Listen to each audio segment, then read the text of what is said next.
This is a video that I created for Instagram Reels. It got featured and has now been watched over 388,000 times, and I still can't actually believe it. But in this video, I'm gonna break down all the things that I did to create that reel.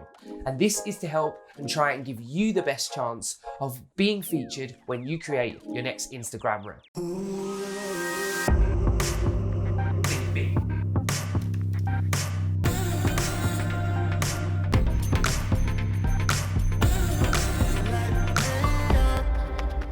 Welcome to the Simply Create YouTube channel. Now, firstly, I do appreciate that many people have created reels that have got featured and many people try to give you a hacks video. This is not one of those videos. Firstly, the people that tend to get featured do often have tens, if not hundreds of thousands of followers. I do not, and at the time of making this particular video, I had around 1,100. Secondly, this is not a hacks video. This is me breaking down the before, the during, and the after creating the video. I'm gonna try and be as open and as transparent as I can about the creation of that video to try and help you. So what will I be covering off? Well, first of all, to make this video make sense, I've had to put it into sections. Now, it will be most beneficial to watch it all. However, I have put these into chapters, and the chapters, if you click on the links in the description below, are the background before creating the reel, how and why I created that particular reel, and finally stick around to the end to find out what I did after posting the reel to help it along. How I did it, I honestly don't know, I couldn't tell you, but this isn't clickbait. What I mean by that is I can't pretend or promise that I've got that one thing that's gonna help you to go viral or be featured on Instagram Reels. I've seen too many videos like that. This video isn't that. This is me breaking down the entire process so that you can incorporate some of the things that will help. Instagram Reels started on the 5th of August 2020 in the UK. Now, I knew they were coming probably 2-3 months before they actually arrived. And I'd actually told a few people that as soon as they come, jump on it, learn and get some content kind of out there. And trying to take my own advice, I did that. Now, on the evening of the 5th, I actually just stayed up as long as I can for a few hours, trying and testing and figuring out how to use Reels. And I created my first reel on the 6th of August, 2020. The Instagram reel video that I'm talking about, the one that got the views, I posted on the 26th of August 2020. This was going to be my 9th video. I'd already made 8 before that. And out of the 8, I think the one that got the highest amount of views was around 2,300, which I was already really pleased about. And if I'm honest, no other content that I was creating was getting as much attention. This obviously helped me to kind of push on, inspired me to keep creating. The first few videos that I put out were all about learning, were all about testing and figuring out what Instagram Reels features were and what they kind of had to offer. And out of that, I've now created some tutorials for you to use. If you just click above, that'll take you to a full playlist of all the tutorials that I've created so far for Instagram Reels. I think it's important to cover off the background and give you context before we get into creating the reel. And the reason for this is because I think it shows where I was in the learning and in the trying things out. Shows you that I had actually posted some stuff. I hadn't just thought of some ideas and been like, that'd be good, but didn't do it. I was actually doing some things. And I'd seen the benefits of it that were motivating me to keep going. So my thing for you is, you've got to put it out there, and I'm encouraging you to create for you, firstly, just to learn and try things out. So why I created this particular reel? Well, firstly, I wanted to practice my masking. Now, for those that you don't know, masking is where you can kind of crop out bits of your video and layer it. You can get really creative with it, but I hadn't had much practice. It also meant I wanted to invest a little bit more time than what I thought the average person might be. I'd already done the kind of quick things that I could think of and put those out there. And by doing this, obviously, I could then see the impact it might have by investing just that little bit more time. I also wanted to be a bit more playful. I think some of my content, I take my content quite seriously, and I wanted to show that I had kind of like a fun, lighter side, I guess. And lastly, it was all about the idea. And it's really important to notice this, and I'm admitting it. It isn't an original idea. It isn't something I thought of and thought like, yes, it's original, put it out there and, you know, then it might do things. And I was never even thinking about it getting loads and loads of views. But it was an idea that I'd seen somewhere else. I put my own Simply Create twist on it and yeah, put it together, and I wanted to practice, so I went with it. Right, as I head to set up the next shot, I just wanted to take the time to ask, please don't forget to tappity tap that like button. And of course, support the channel by subscribing. Really does help me to make more videos that will hopefully help you.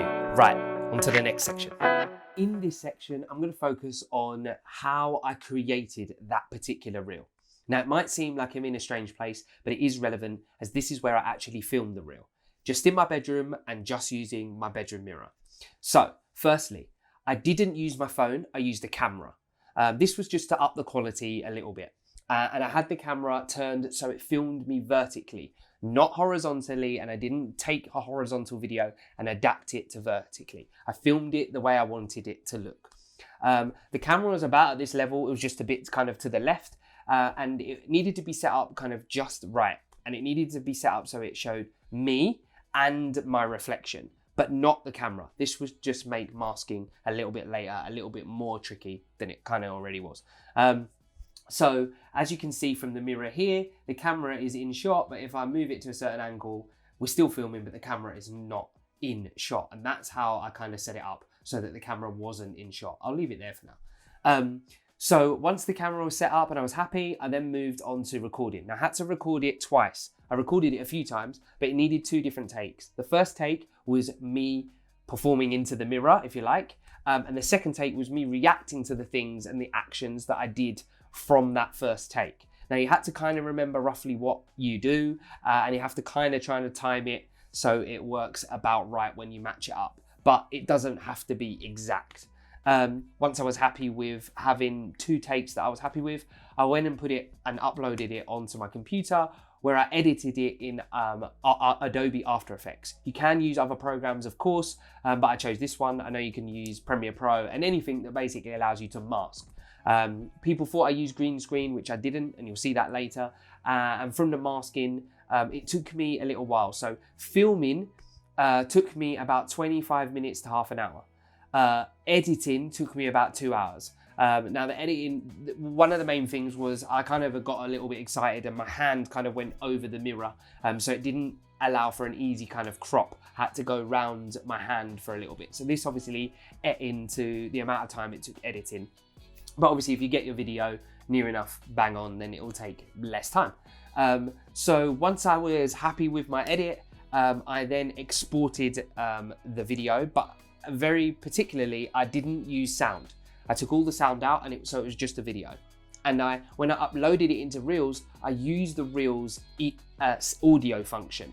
And I picked a song, and at the time, the song that I picked only had about 600 plays, but I knew it potentially had some potential. It wasn't one that had kind of millions and millions because it might get lost in there, but it was relevant. And I made sure that the audio also, certain beats hit certain actions that I was doing to just bring the video a little bit more to life. I then also used another feature.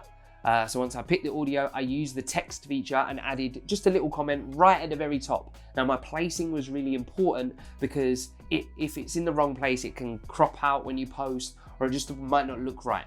By putting it right at the very top, when I then posted it to Reels, on the mainstream, it was fine. And then obviously where I picked to have a cover image that you can pick one that you design, but where I can pick one, it featured on my profile, it didn't crop it out. Or it wasn't half cropped, it just wasn't seen, which just give it a little bit more of a clean output.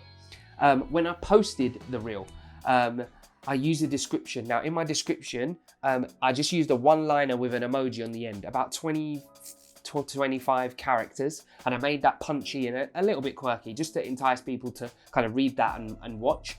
I didn't use any more of my description. I just went straight into using 28 hashtags, and those 28 hashtags were relevant to what I was posting. Now they were around the Instagram Reels theme, but they were also around reflection and mirror and creative video, all the things that kind of the video might be about and that people might look up if they wanted to search for a particular type of or theme of video. So make those hashtags relevant. And I then posted it. And the time I posted it was also quite, was considered. Now it was like late lunch, like 1 o'clock-ish. And the reason it was around this time is that the people in the UK might be on their lunch and might be having a look. It gave it time for the evening to kind of grow a little bit of momentum. But it also was kind of timed around the time America would start to come online because they were a big user, there's a big audience base there. And what this allowed them to do is when they were waking up to maybe see the reels. So I was just trying to give the reel the best consideration for building that momentum of kind of when you post the reel. So that's how I thought about and created the reel. So hopefully it's given you a few ideas and maybe a few things for you to consider when you create your next reel that you hadn't considered previously. So on to the next section.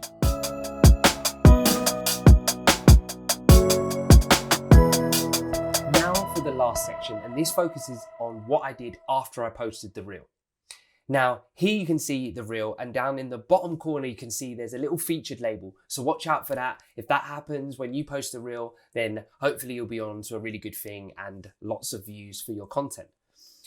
So the first thing, when I posted the reel, I didn't post it to my stories straight away, and I didn't post it to my own feed. I just posted it to the Instagram Reels feed. Then, later on in the evening, when I thought more people came online, I posted it as a story. If you go into your Reels, you can pick the little paper aeroplane and that will put it into your stories. But I hid lots of it and just did a little preview and said kind of tap here to see more, to entice people to go and see what I'd been up to. And probably helped that Reels was fairly new at the time. The next thing that I did was the next day I posted a brand new reel. I didn't wait around. And also the reel that kind of got and grew to have lots of reels of views was actually something that happened over time. It didn't happen instantly. It grew over kind of 3 and 4, 5 days. It grew momentum to get more and more views. It didn't happen the night that I posted it. So bear that in mind, that it might be content that you post a few days before that actually grows momentum. And lastly is the fact that every single time I got a comment, I replied to them, even the negative ones, the ones that were not that nice. And here are some of the comments that I actually got. I've kind of screenshotted them to show you that some were nice, which was really good to see, and some weren't. And obviously there were a few people that had caught up thinking that I had used a green screen. And honestly, I didn't use a green screen. And so I went back and obviously told them what I did. And some people were saying that it wasn't great masking, which is also true, which proves another point. When you're creating the reels, you haven't got to worry about perfectionism. Yes, it might help, but you haven't got to worry about it. So they're all the things that I did after I posted the reel. This video was always about cramming it full of as much information, as detail as I could about that particular reel to hopefully be as helpful as I could. But of course, I may have missed some stuff. You may have some questions. You may want me to elaborate. Please leave a comment in the box below and I will get back to you. I hope that you found this video and its breakdown helpful. I hope it inspires you to go and create more or some of your very own Instagram reels. And as always, from Simply Create, until the next video, thank you for watching.